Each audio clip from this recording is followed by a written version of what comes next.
There's lots of evidence that there's now a problem with young men. In many cases, the path to success for young men has been, shall we say, been made more difficult because they're not as educated as the women are now. Remember, there are more women in college than men, and many of the traditional paths are no longer as available.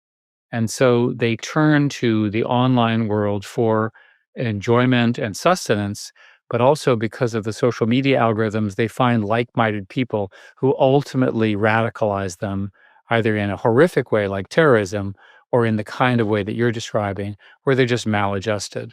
Um, this is a good example of an unexpected problem of existing technology. So now imagine that the AI girlfriend or boyfriend, but let's use AI girlfriend as an example, is perfect, perfect visually, perfect emotionally.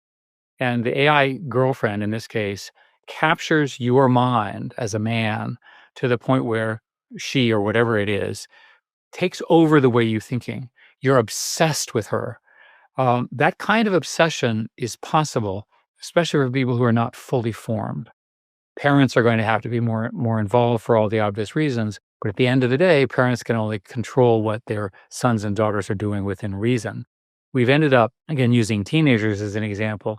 We have all sorts of rules about age of maturity, 16, 18, what have you, 21 in some cases, and yet you put a 12 or 13-year-old in front of one of these things, and they have access to every evil as well as every good in the world, and they're not ready to take it. So I think the general question of, are you mature enough to handle it, sort of the general version of your AI girlfriend example, is unresolved.